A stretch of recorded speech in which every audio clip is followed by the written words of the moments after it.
Hi everyone, I'm Kishore. Actually, a question we all hear about is how we got into blockchain. So I'll start with that. It was probably 2011. Read through the Bitcoin paper. Wasn't really into it. Doing a lot of distributed engineering in JP Morgan Chase back then. I was like, financial world is already all set. The way it's happening there. But then we also had problems that we've seen through 2008. I wasn't an economics student as a background, so I did not know a lot more about money. I just believed in the conventional way money actually operates this world. And just like any middleman, like middle class man, you'd basically say you need money to actually do certain things in your life, but that's not the end goal. But then, probably around 2013, I was playing with some other technologies, not having anything to do with blockchain, primarily containerization, virtualization. You must have heard of Docker, those kind of things, and I'm like, oh, this is all making sense because more and more compute is now shifted away from the data centers. So, as you actually look at these models, you'll see that in some sense, a lot of what was written in the paper was also somehow feasible more and more towards 2013, 2014. And then, I think more towards the Ethereum, revolution happening, you started believing in it more and more because Ethereum kind of pointed out some of the other benefits of getting decentralized, not just for Bitcoin, not just for the crypto asset aspect of it, but also for business logic, for what you can do with this computer, that is a world computer. How many of you actually have heard of Sun? I'll just quickly go. Sun Microsystems? Sorry, I should have said that. For me, Sun is basically just one Sun. We haven't seen the other Sun in a long time. We've forgotten. So it's something that someone at Sun Microsystems in the 90s said that the internet is the computer, basically. So it was the network is the computer was I think their motto or their log. It said something in their logo, and Ethereum actually proved that. The internet or the network is the computer is what Ethereum is moving towards. So that's basically when I saw that coming, and I'm like, let's just jump into it. So 2016. Late 2016, this was becoming more and more obvious that the current job is not going to cut it. I have to really just jump it in with full swing. So I found a company in Brooklyn, Block Apps. There was a Consensus, spin-off that was doing a lot of stuff with Ethereum Enterprise, applications, and they had their own stack known as Strato. And that was my first hands-on foray into doing something with Ethereum. Before that, it was only reading and like Reddit and like HackerNoon and things like that. But when I got into it, I think that's when it became very clear that there's no going back from it. So a lot of people say that blockchain is a rabbit hole or a mob. Once you get in, you don't go out. I think it's true. And then comes the use cases, right? So then we are here today talking about supply chain, but there's a lot of use cases that are still happening on blockchain and not got into a full-scale production scale. And there are challenges in the stack for that, but having seen some of those use cases, gotten through the journey, gotten even burnt by doing some of the actual pivots during proving out the models, you'd learn a lot that you can do with blockchain and that you should not actually be doing with blockchain. So that's where I'll stop and we'll discuss more. Yep, fantastic. Mark? So I'm Mark. I was the only one that didn't have their hand up earlier when he asked for everybody working in blockchain to put their hand up. Richline's part of Berkshire Hathaway. And it's a great place to be, I can tell you that, and Warren's everything he's cracked up to be. It's not folklore. But I got into blockchain for a really very specific business use case. That in 2006, we built a system we called Spring, which tracked the chain of custody of our products as far upstream as we possibly could. And we're really the precious metals division of Berkshire Hathaway, so that meant we were primarily tracing precious metals, particularly gold. Anybody that doesn't live under a rock knows how the gold business has been under siege from everything from bad mining practices to HR practices to all the other types of things that have come up. And we're sitting here saying, hey, we don't do that. That's not us. And reputation, Warren would say the number one thing we have is our reputation. Everything else comes from that. So reputational management and the idea of customers and consumers that trust us is the reason we got into string. We got into it to be able to verify across our chain that we were a responsible company, responsible practices, and it was our code. That's what we live by. So we did it that way. The only problem with string was, it was all us. We would gather all the pieces of paper from across the supply chain, we would key them all in, and we would create this thing we called string. It was very, very inefficient. It was very manually sensitive. It was very untimely in many, many ways. It was admirable, but it wasn't easy. So we've been looking for quite a while for an improved string. How do we do what we're doing, but do it better and do it more efficiently? And along came, almost about the same time you said, I started reading, listening, questioning, begging for information, and anything to do with, can blockchain replace string? And it became more and more obvious that blockchain could be string on steroids. That blockchain was going to give us not just what we were doing for ourselves, but it was going to let us involve all of our partners as active participants in the chain with a vested interest in the integrity of the chain. And so, as you said, we went down the rabbit hole. And I think we'll talk a little bit more later about, but that's how I got here. Yeah, perfect. So one of the key questions anytime you launch a blockchain project is, well, how do you do it? And you've both been involved in not just pilot studies, but actual efforts to implement these things in practice. And so my first question would be, I guess for Mark, it would be specifically in either gold or just the jewelry supply chain. Could you talk a little bit about how the effort started? What were some of the key things you had to do at the beginning? Who did you have to convince? Which players did you have to bring to the table? And what were some of the challenges that you faced? And similar question for you, Kishore, but I'd ask you to pick probably one or two projects that you are allowed to talk about, and maybe talk about some of the challenges that you faced. So. I can start that off. For us, I mentioned as a company, we were looking to replace something we were doing. But on a broader base, between 2006 and the present, the idea of responsible ethical sourcing has really grown in every possible way, and particularly across our industry and many, many other industries. I'm on EICC, the Electronics Industry Coalition. I get involved across industries in many ways, and so we're not the only one.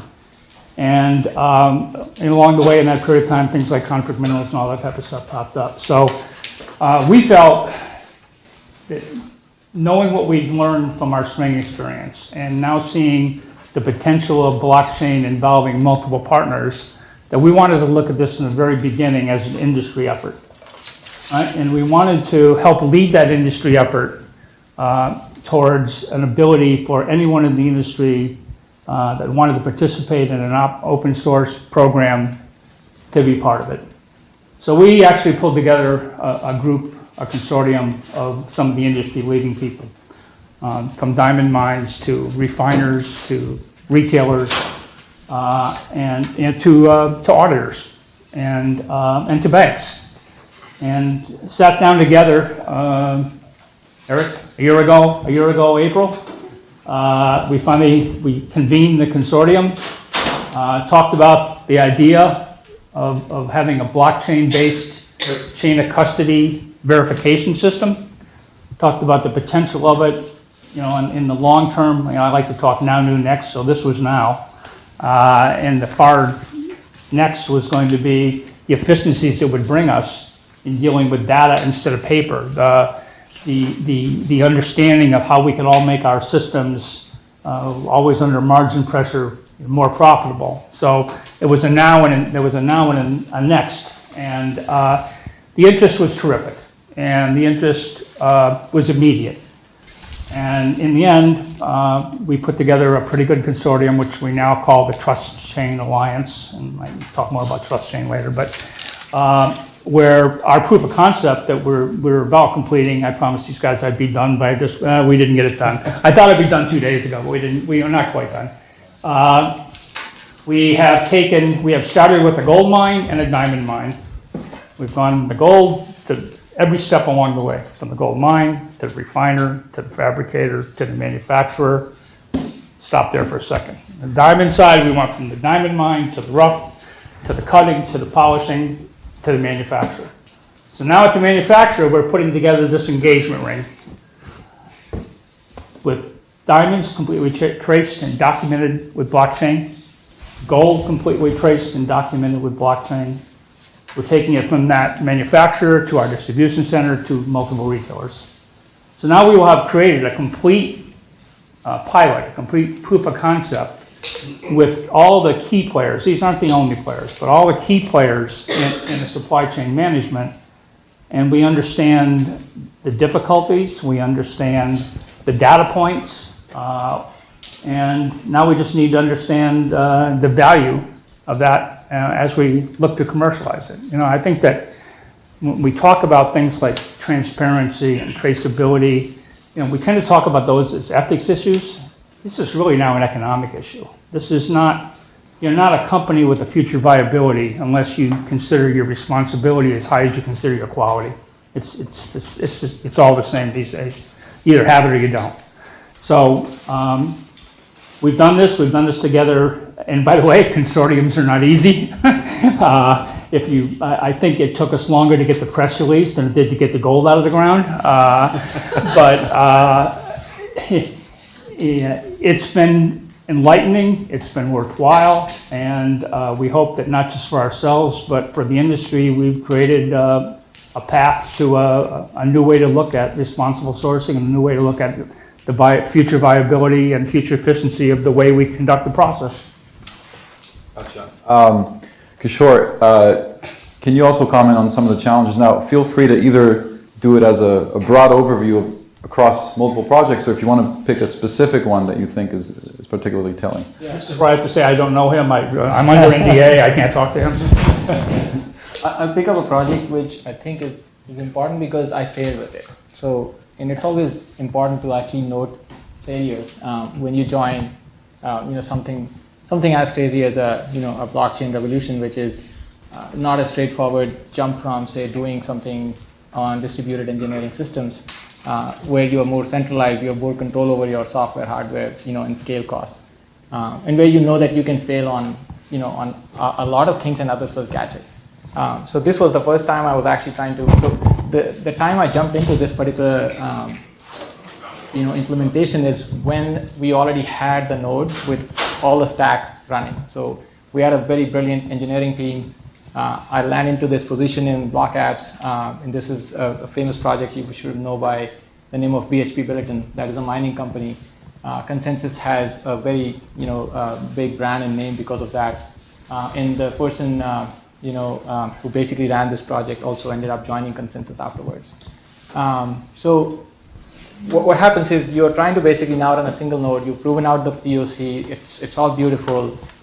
This is on Ethereum, so you can actually say that I'm running it privately, but tomorrow if you are pretty proven out, you can actually also open it out to others and say that you can just download an Ethereum client out from the open net and you can start joining our network. But how do you do governance on this?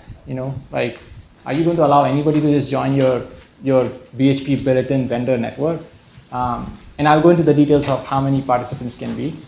The other thing is, when you think through one node that you have proven this out on, where the UI is pretty centralized because it's a web front running on a single, EC2 instance, but the smart contract and the actual mining on Ethereum is happening within your own controlled, Ethereum node, maybe 3 nodes.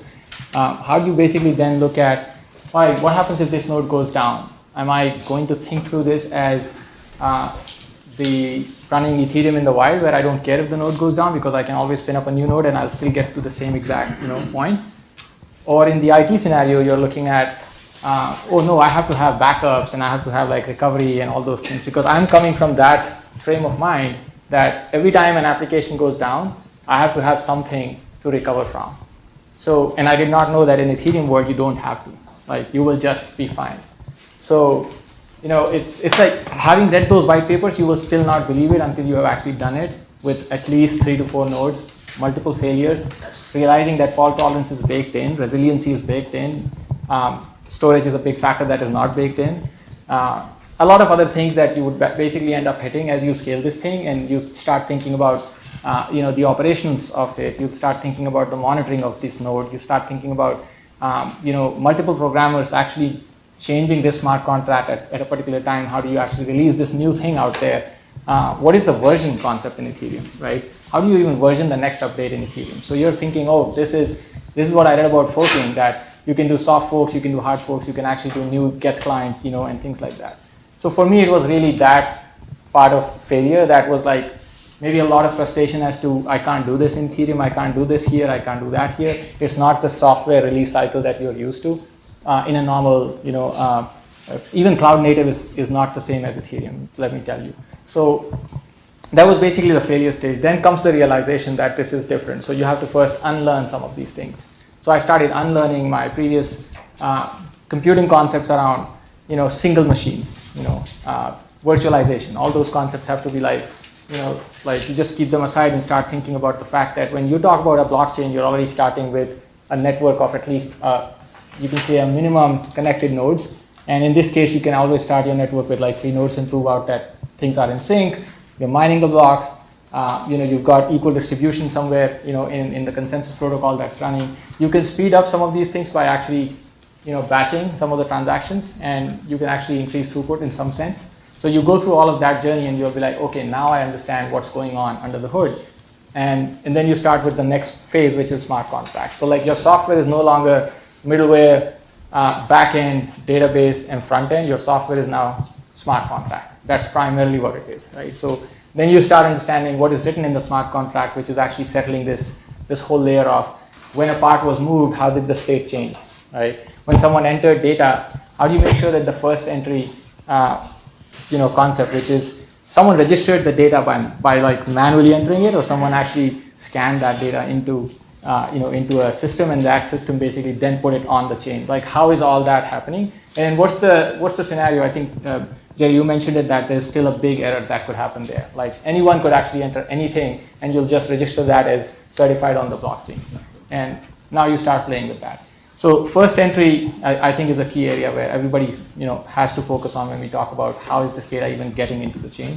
And we started looking at those areas. And again, miners had a lot of these systems already in place. You call them ERP systems. So we didn't have that challenge of first entry because the data is coming in through pipes. So you can actually integrate existing systems into your chain and say, well, I get the data from source, and then the vendors would actually play with this by having their own nodes, which means that the vendors, don't have to have emails or other channels to like share data back and forth with the system, and they don't have to develop their own systems to talk to this network. They can just start a new node and start talking to the system. So that was the big, people say blockchains don't scale. Actually, this is why they scale.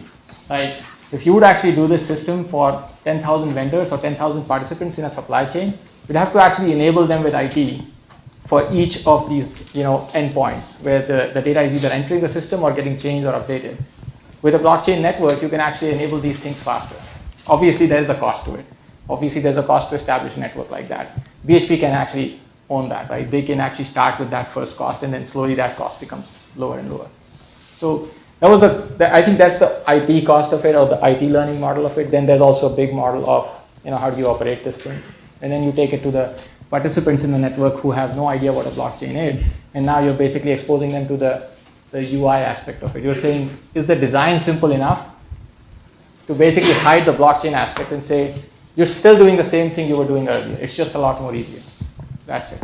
And if there's a lot of things around performance, like how do you make sure that the website actually shows you the update in the state that you were making and things like that, because it takes 13 seconds at a minimum to update that, right? Whereas we are used to websites that are like within milliseconds giving us details, right? So all of those factors were also baked in. At the end of the day, I think that was a good learning curve for me, almost 6 months of learning. And when that solution was released, we were basically into at least a 3-node in staging and a 3-node in production system. And then came the challenges around how to maintain production, like what do you mean by a production system in a blockchain? Again, it was all private, so there was nothing open sourced or open towards other systems. Yeah, one more thing that when you talk about legacy, and I think I said to somebody earlier today that as a business, to move into blockchain, we got to steal second base with a foot on first. That we all have legacy systems. We all have the way we run and manage our businesses now. We're just not throwing caution to the wind. We're going to run either duplicate systems for a while. But the simplest way to explain a transaction is that we have an ERP system which holds all the product information, and we call that a bill of material. So we're going to take that bill of material on an item, and we're going to blow it out in every little component, from the gold to the diamond to whatever else might be part of it, to one of our factories or somebody on the outside. And we're going to want it to reassemble itself back on the blockchain. So it's easy to say that. It's not quite so easy to do that. And we were able to find that we've been able to accumulate the data coming back in quite good. To send that out as data in a historical experience of that being a physical purchase order, physical receiving documents, all the types of things. Griffin or somebody that was making fun of the 3-page match, or the monks, still doing this and that thing. So guess what, guys? We still do it that way to some extent. It's 3-page match if somebody wants to get paid. There better be a PO or receiving document and an invoice. So that taking all this digitally, it's wonderful, but it isn't happening that fast. And it's going to take not just evolution, but it's going to take culture to kind of move this entire process along and create the efficient supply chain of the future. I have one really quick question to follow up on that. Just concretely speaking, you take the gold out of the mine. How do you keep track of? At what point? What do you do? Do you stamp it? Can you use Internet of Things integration to ensure that the gold came indeed from this mine? Do you have to trust the person that's mining? Yeah, that's a good question. There's going to be different answers to this, but pretty much everything is batch control. And what I left out of my proof of concept part was that this first time through, we actually have underwriters, laboratories, auditors seeing the gold when it comes out, sealing it, helping at the refinery level to make sure that seal is what's opened. When a refinery takes ore and converts it to pure gold in a bar or in some form, it's sealed. It goes to the manufacturer to be melted and made into other things. Underwriters Laboratories is doing it. We're going to need to learn on a scalable basis to create that level of verification and trust in a new way. Right? That up till now, listen, we're not a bunch of humans that don't trust. We trust I trust if I open this thing up that it's really water. So it's not like we're coming from nowhere in this, but it's now trust and verify, right? And we want to do that as seamless as we possibly can. So I don't know if I answered your question, but I think it's one of the main challenges when you're dealing with physical goods, and the fact that there's still humans involved in that process. And I think the short answer is that if we call something made in the USA, the gold has to come out of the ground in the USA. So there are segregated batches, there are segregated things. As an industry, we have designer alloys. That somebody wants a special 14-karat gold because it's white or it's blue or it's yellow or it's green. So the idea of segregated batch control, especially for us with string was all based on batch control. That every single place along the way from that routing to become something, it had that same batch control number. So is a batch control, is it an auditor or? Batch control is a number that travels with it everywhere. It's a tattoo on the product, basically. It's no matter where that product goes, that number comes with it. It's physically engraved, or is it just? No, I mean it depends on what it is. It could just be on the bags, and is that fungible? Maybe. Maybe. And to follow up with you, Kishore, you talked about 3 nodes. Actually, that's always a question I've had in my mind. You want to launch a blockchain product on a supply chain. Where do you start? who starts? Someone has to take the initiative, and who's supposed to own the nodes? I think it's always like we were talking about governance or consortium setup. The biggest cost is actually of someone who has, I'd say, enough incentive to even start. Right? Sometimes it's a single company who's bearing the most of the cost anyways, and that's like looking at the cost that it has on losses, reporting, auditing, or whatever goes through the supply chain, and then with that comes also the cost of existing IT infrastructure that it has already, but it's still not doing the right thing for them. We looked at companies that are doing actual commodities trading, but sometimes they have to hold commodities across the global, locations. And then they came back and said, we're not in the physical goods business, but we still have to hold physical goods. That's not a good thing for us. We're continuously losing money on that. How can you help there, right? And to some extent, I've seen you were asking this about the part that how do you basically move this physical item into a digital asset, and who guarantees that this is the right thing that happens? So what you do is you basically have these processes, which is how does that data get entered, but the other one is the origination of the rock, the mineral, in this case the gold that this company is doing. In this case, wanted to prove that what I've just put on the chain is actually real. So there's auditing cost in it. There's a human element into it, and there's also a certification cost into it, saying this is all real. But once it comes into the digital asset format, it becomes a lot cheaper to move. Basically, it becomes a lot cheaper to change that state again and again, be it through human interaction or like in an automated fashion using sensors that are constantly telling you that this thing moved from here to there. Or you basically had a state change from saying this was a $3 million rock and now it's nothing, because we validated that it does not have what it should have. So those things are basically after it has already made that state change in the first time. And then comes the fact that who actually owns the network. At least in my 2 or 3 instances, I've seen that the companies that have the most to gain or lose actually want to drive this first, and then they slowly I'd say normalize the cost by actually adding more and more participants in the network. So in this case, BHP Billiton, for example, was the main owner of these mined rocks, and they had the labs that would actually go and tell them what exactly are these rocks, are they valuable or not, and where are you moving these rocks. And the vendors were basically just workflow points, on the way to the supply chain. So BHP wanted to basically put in all the money in this, right? Thinking that they'd gain a bunch. But the vendors also would want to play along because they gain a lot of efficiency by not having to do with the old traditional processes or having any IT infrastructure on that side. And continuing on this theme, maybe Mark, you might want to take this to start. When you're launching this, and you have a lot of options you can choose from in terms of people that are providing blockchain solutions, and you're looking at things like public versus private. You're looking at Ethereum versus Hyperledger versus some other private entity. Is that an easy choice to make? Or is it one of the things that you stumble with at the beginning? So it's quite difficult, and I can tell you where we settled at least at this point in time. We're on a permission private blockchain, but we're also creating a transparent layer. And that transparent layer, first of all, that permission chain, all the participants in that chain are pretty much, we know our counterparty. We know who those participants are. We insist that they have some type of high level of certified responsible practices.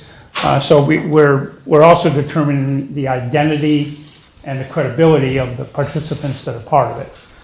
Once we completed that chain I explained before, everyone in that particular chain sees everything that happened, right? What we decide to release in the transparent layer, at this point, we've decided it would be things relevant to the consumer. Right? And we also, we're in a pretty high value business. A bar of gold, which is about this big, is $1.6 million. All right. So, by the way, I have 5 of them coming to my house at 8 o'clock today. You can look it up. I'm on the chain. So there's some level of anonymity here that we have to be concerned about. So for us, at this point, we've justified the idea of it being private, permissioned, and a defined transparent layer. I've seen mostly. And we're on private permission. hyperledger, by the way. That's- I've seen the same, like mostly private permission to begin with. The only open use case that I've seen of a private permission chain is when, if you go and play with Quorum, we had the benefit of adding a bunch of updates to Quorum with JPM. Amber was earlier telling about some of those use cases, privacy, database integration, and to some extent also integrating existing systems into Quorum. So she talked about LDAP, but there was also existing systems that could help in reporting and auditing. So those were the systems where I saw a lot of the potential for the IP happening, the collaboration happening in the open source, but the usage could be a private permissioned chain started by anyone, be it a bank or or a supply chain manufacturer. Okay. Great. So one of the next questions I have, and this has been kind of a theme since this morning, is what's the role of tokens? Is there any role for tokens in a supply chain implementation of blockchain? Is it vital? Is it useless? I'll take a technical view on this because there's a white paper that is not concrete yet, but it's still happening. Go and look up NSwapper. It's basically Internet of Materials.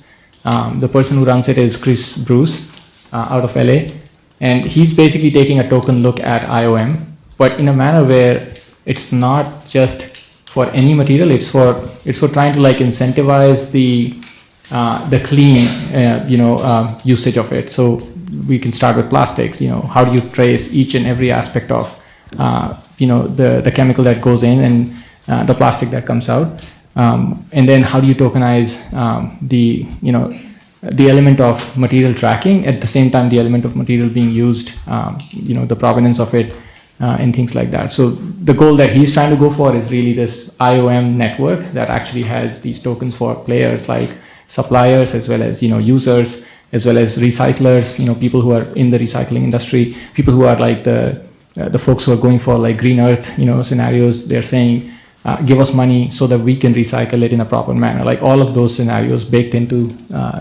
into the white paper, saying that there should be some incentive to actually run an IOM network where producers, consumers, and recyclers can come in and actually kind of deal with the material aspect of it, identifying that material, where it came from, where it's going, and then how much of that material has been assembled or disintegrated over time.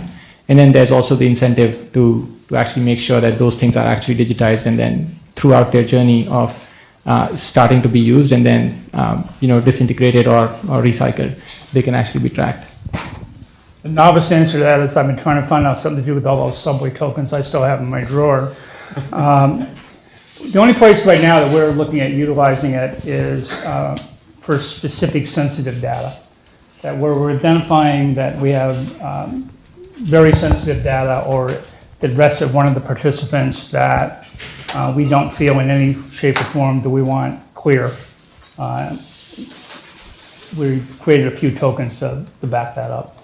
So we're representing that now anonymous data with a token.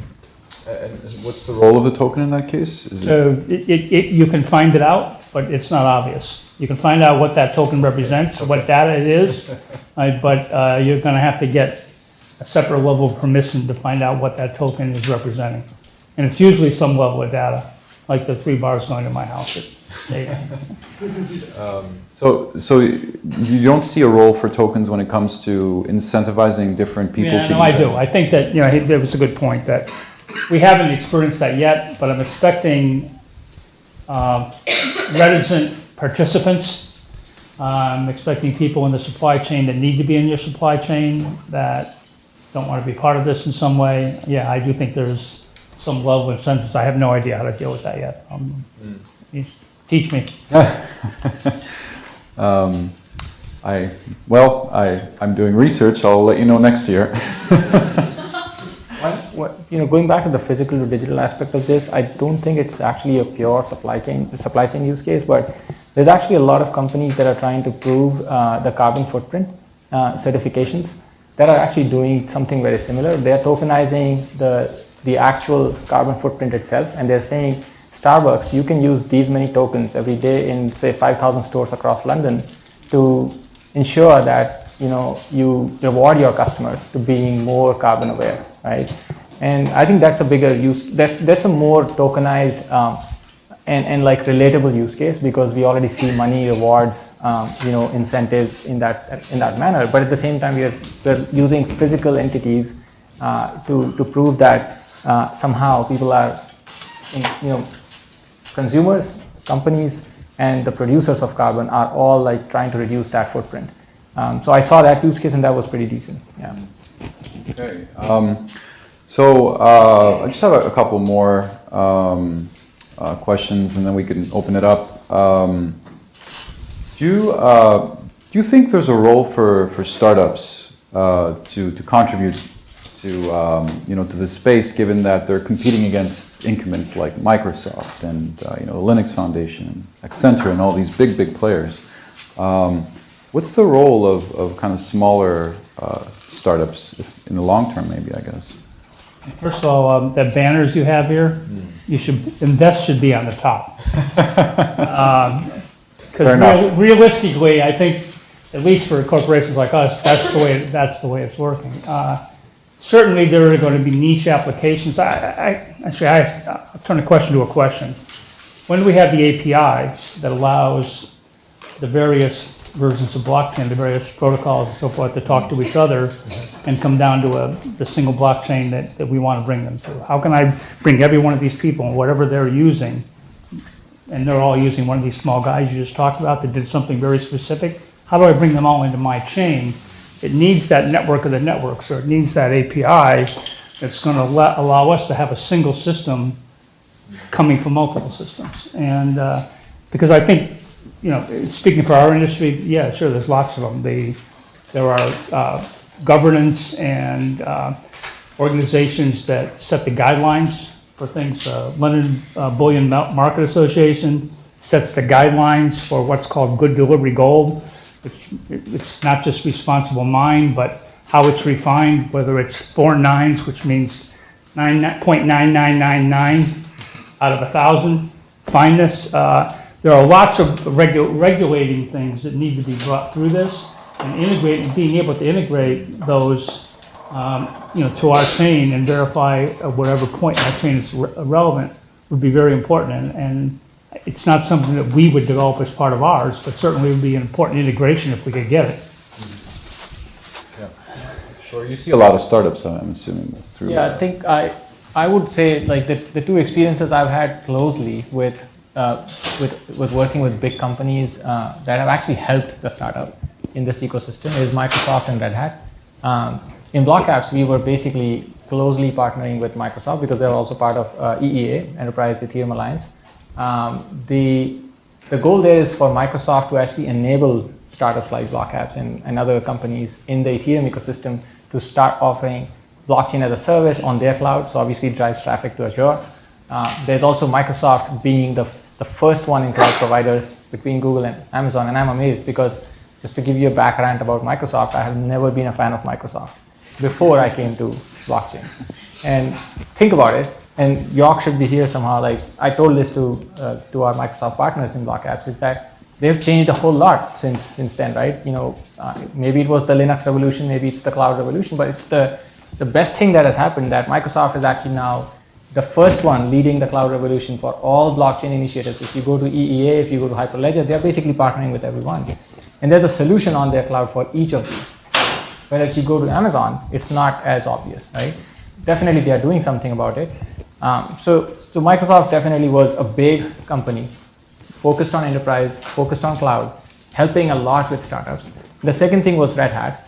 Red Hat is basically playing in the same area. They've used open source for so many years, and they're close to enterprises. So they want to enable enterprises to understand what you can do with blockchain, especially if it is Ethereum.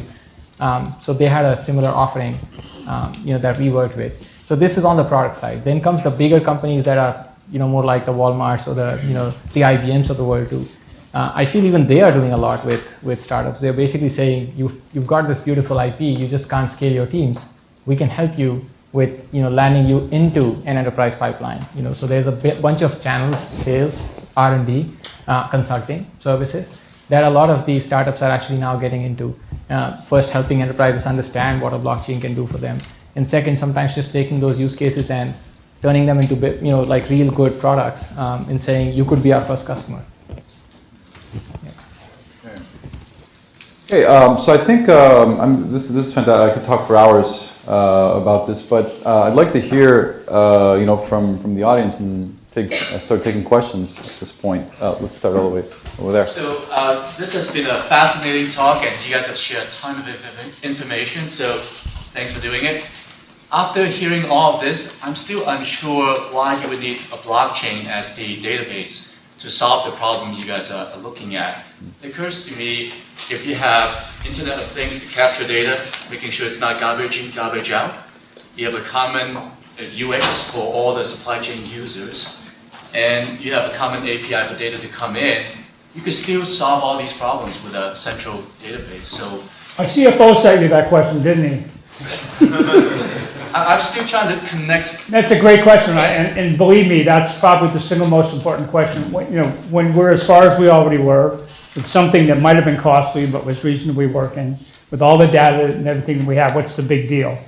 And I think the big deal for us is that we believe, and now you saw my title, it's CMO, blockchain's kind of my night job, we believe there's great value in to the consumer of a transparent, trustable product base going forward. So the ability to create better efficiencies, the ability to create that transparency as a marketing differentiation and as a new level of trust, we believe there's great value in that. And we couldn't do that the way we were doing it. And by the way, for our blockchain, I don't know how much I mentioned, but it'll all be verified. We're not allowing garbage in, garbage out anywhere. That we have both between underwriters' laboratories, at facilities, and between Ernst & Young's oversight of how we put it together. There will be complete verification that it's not garbage in, garbage out of what we're doing. It seems to me that transparency could still be done the old way by just opening some of that data to your end consumers. It wasn't the same because it was all us, right? I mean, it's, I don't want to get into politics, but suppose a government in Washington just tell you that everything I tell you is right, and I tweeted it to you last night, so trust me, it's got to be real. I mean, this one brings the whole chain in. It brings a whole other level of multiple verification that everything along this is right. It isn't just take my word for it and trust me. It's got a whole new level of authentication to it. Yeah, I think technically a lot of what we see with blockchains is distributed data. You can get a distributed ledger, on somebody's cloud and measure what's happening. Sorry.